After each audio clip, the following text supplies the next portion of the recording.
Welcome to Own Your Zone. My name is Janan Glasgow-George, and Own Your Zone is a conversation about how companies can differentiate their businesses from the pack, provide unique value, and craft a competitive advantage in rapidly growing markets by leveraging intellectual property and IP data trends. I'm going to be sharing tips on how to own your zone. Hello and welcome. Dr. Richard Swart is a recognized authority on fintech and alternative finance. His work looks at the intersection of technology changes, access to finance, investment capital, and social impact. He ran a research program on innovation and crowdfunding and platform-based finance at the Institute for Business and Social Impact at University of California, Berkeley's Haas Business School. And he was the director of the Center for Emerging Technologies and Bill and Melinda Gates Foundation-funded Institute for Money, Technology, and Financial Inclusion at University of California, Irvine. Dr. Swart's a member of the Global Advisory Board for the Center for Alternative Financial Research at Cambridge University. He's provided expert advice and consultation to the White House National Economic Council, the British Parliament, and the World Bank, the Bill and Melinda Gates Foundation, and other governments and foundations. Dr. Swart also sits on advisory boards for fintech, blockchain, and AI companies. He's a founding member of the Silicon Valley Blockchain Society, a network of institutional investors focused on enterprise blockchain with over $1 trillion in assets under management. Dr. Swart, welcome to the show. Thank you. Glad to be here, Jenna. Richard, you're a founding member of Silicon Valley Blockchain Society. Tell us about the potential of blockchain and how you see it shaping the future of our world.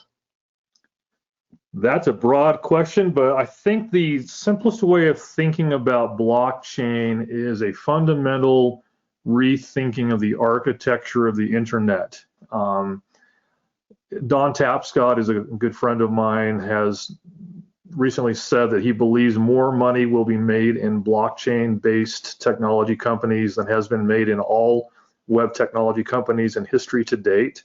That's a pretty big claim, but we're looking at the ability of using computation that exists between distributed computing systems, not only to execute transactions, store data, record data, essentially turning the internet into a gigantic cloud that operates autonomously in a distributed fashion and independently of one entity's control.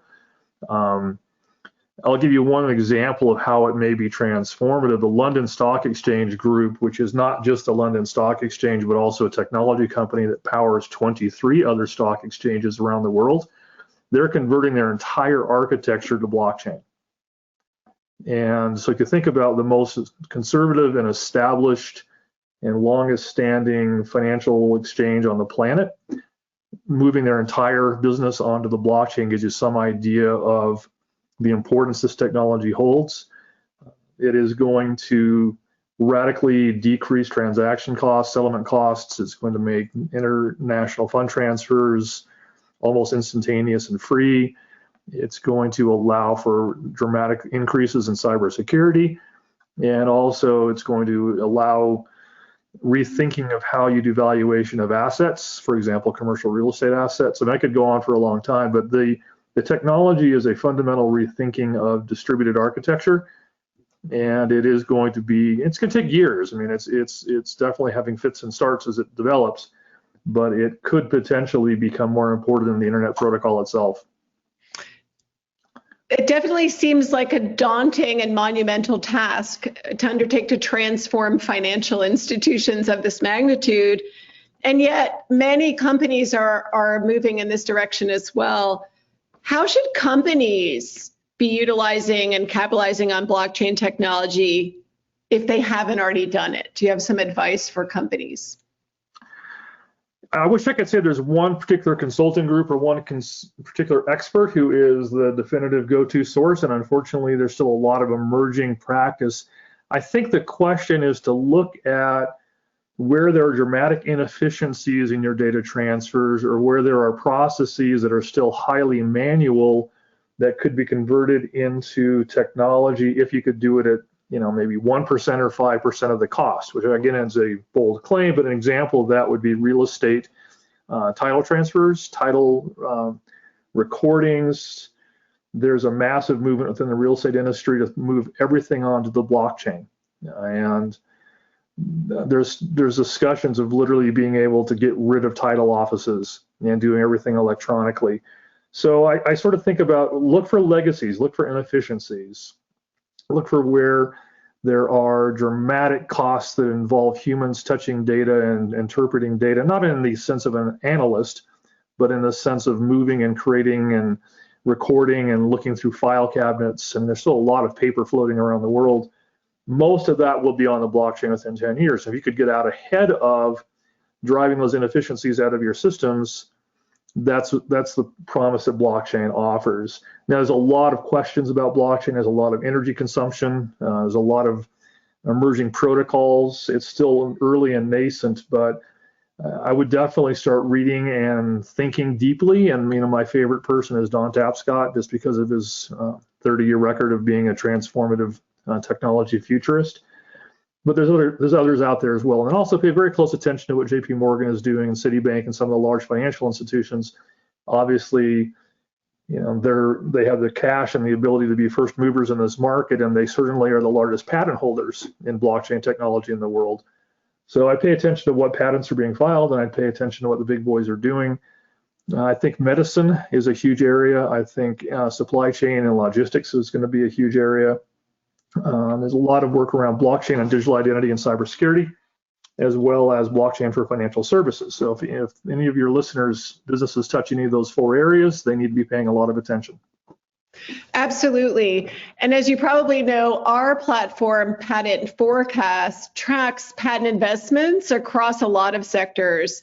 With our machine learning and AI software, we've definitely seen a lot of investment by not only big tech, but financial institutions in the blockchain, not only with respect to cryptocurrency, but with these industry-specific applications that you're speaking of. And absolutely, JP Morgan comes to mind as one of them. And Harbor, I think, in real estate has been pretty active, although not quite as much on the patent front. Any other companies that we should watch in other industrial applications? There's a smaller firm. I'm an advisor to them, so I'm not unbiased, but they're called Invenium. And Invenium has a relationship with Cushman & Wakefield, and they're pushing out a new blockchain solution for valuation and pricing of commercial real estate assets. It's going to unlock probably trillions of dollars of nascent assets that are underpriced, especially in portfolios. Think of like endowments or foundation portfolios. So keep an eye on them, and keep an eye on what Cushman & Wakefield is doing. I think they're going to probably overtake what Harbor's doing in real estate. Medicine, I'm not as connected to. I know there's massive work being done. I know there's one group at MIT that's moving genomic data onto the blockchain to allow consumers to have their genetic data, such as Ancestry and 23andMe, would have granular control over how that data is shared, and to be able to monetize their own genetic data to participate in research. So I think you're going to see a huge uptick, mostly coming out of MIT and UCSF, in blockchain-based medical research protocols and programs. I think that's going to be a fascinating area that sort of keeps the privacy in the hands of the patient or the consumer, as opposed to the Ancestry and 23andMe models where the data becomes monetized and sold out of your control. So those are a couple things to keep an eye on. Absolutely. Thank you. Those are so insightful. We're definitely seeing high growth in these areas. In some cases, almost 1,600% growth in investment in IP. One area that we've noticed is the tokenization of securities.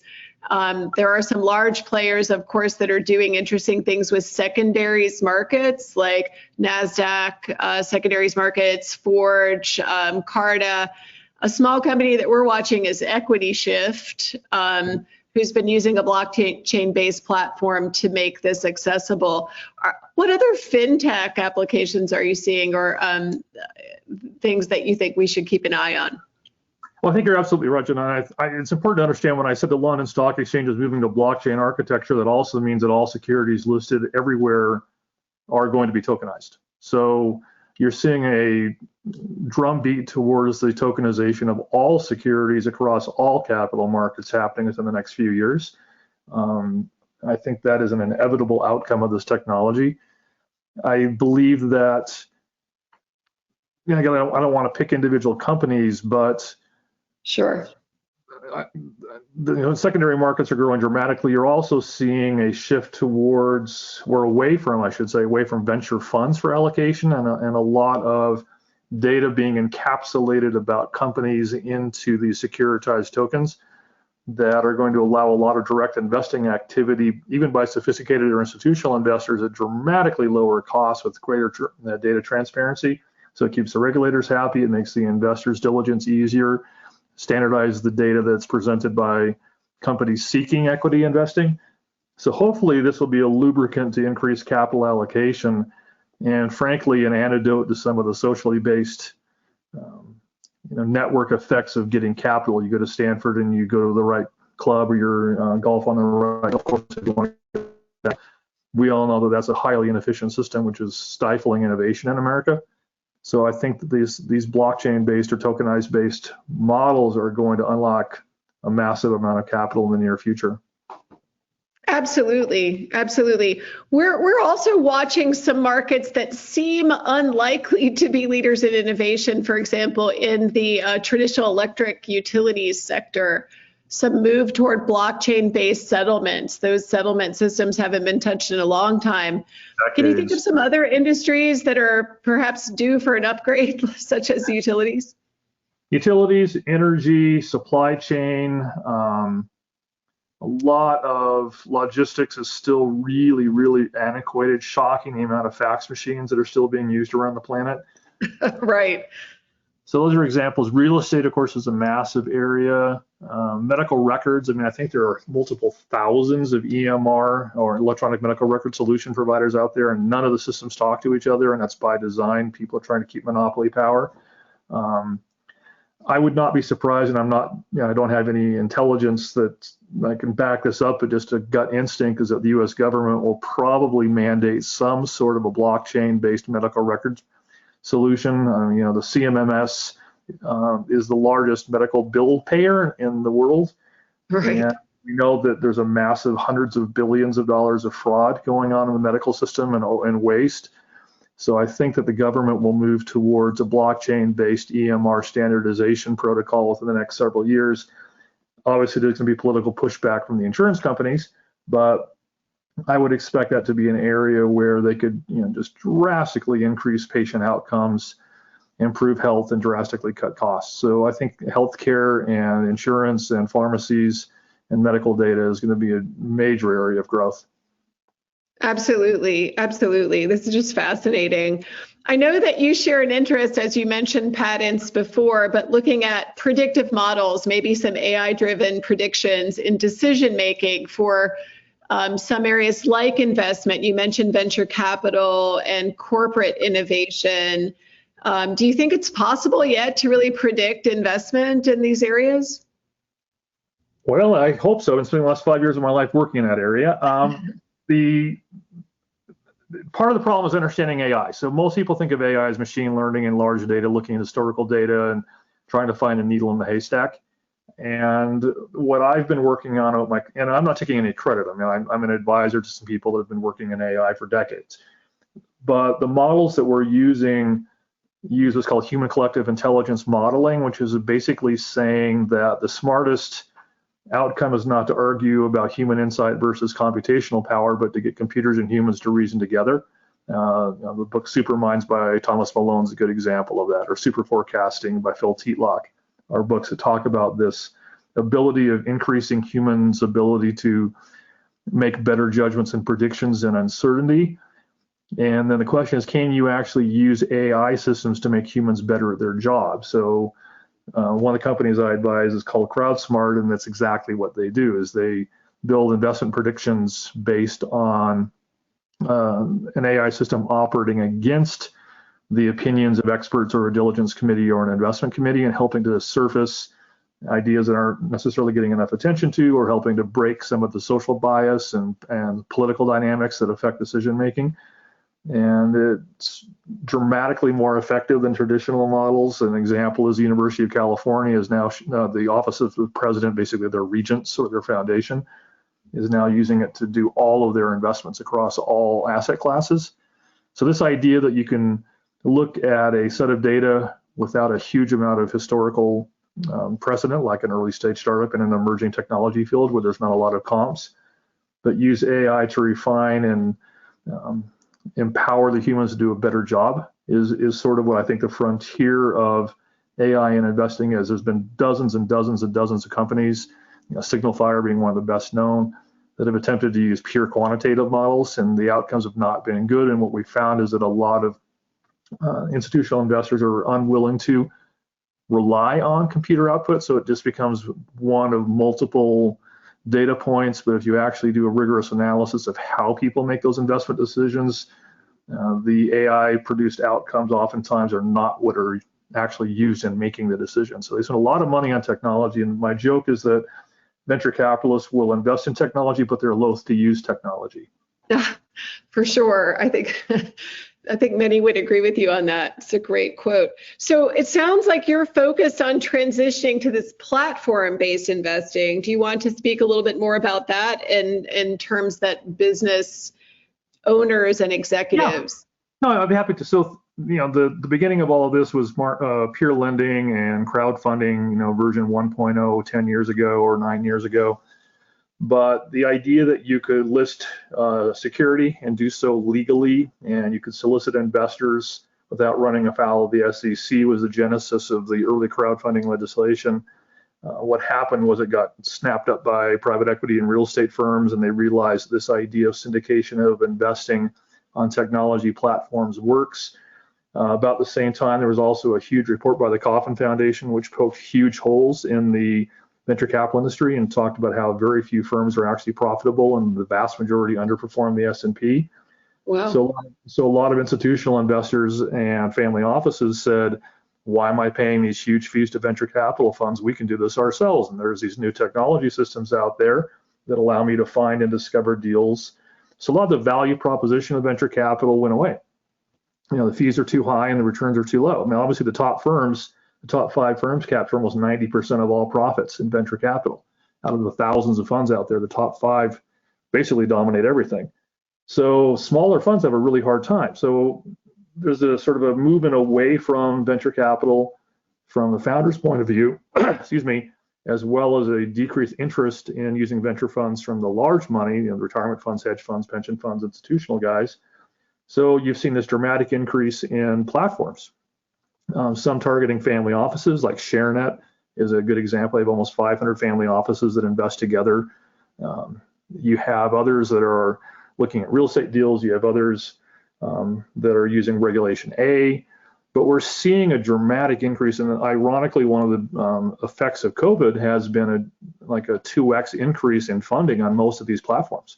People are going to and becoming comfortable with the idea of investing through a platform as opposed to the standard steak dinners and face-to-face pitches model, which has been so ineffective but traditional for many years.